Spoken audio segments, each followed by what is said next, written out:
By now we know that the book of Revelation is meant to be read aloud, and listeners are invited to see the kaleidoscope of images in their mind's eye as they hear the various vivid descriptions.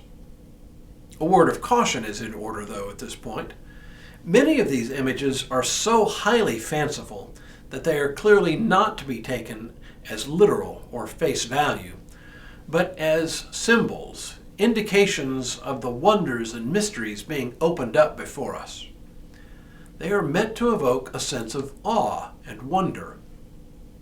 A good example of this is the description we read yesterday of the four creatures surrounding the throne who are described as having eyes all around and inside. I don't know what it would mean to have eyes inside, but it's certainly not a literal description. Rather, it is an image that, again, evokes in us a sense of awe and wonder. Today, we read about two images for Jesus that are just that. Images meant to evoke not only awe and wonder, but different, even opposing images that together tell us what it means that Jesus has defeated the power of sin and death. One is the image of a lamb, the other the image of a lion. Opposite images, to be sure. So, how does John combine them to give us a clear picture? Hello, I'm Stuart Baskin, pastor of First Presbyterian Church of Tyler, Texas, and this is your Daily Devotional for Wednesday, October 27th, 2021. Lions and lambs don't usually make good roommates, or at least the relationship is usually not very good for the lamb. The lion, on the other hand, probably thinks it's a dandy arrangement. So when John chooses both images to describe the risen Christ, it can be a little jarring. Here's what he says in the beginning of Revelation, chapter 5. Then I saw in the right hand of the one seated on the throne a scroll written on the inside and on the back, sealed with 7 seals.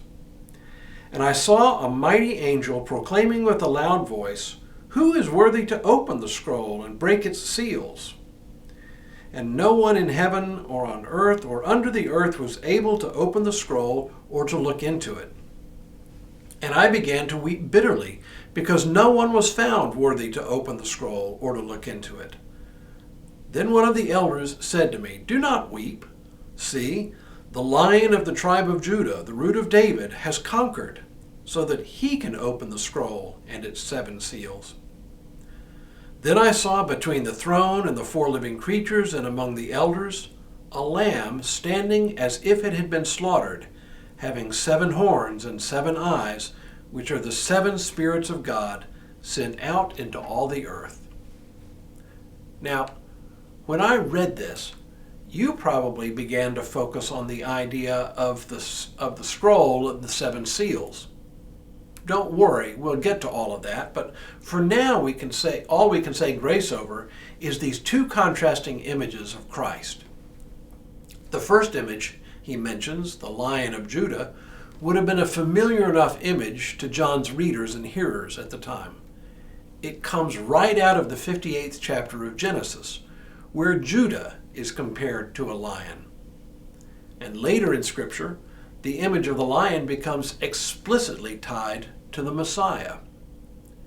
The image, of course, suggests fierceness, power, strength, even predatory aggressiveness. Why does John use this image here?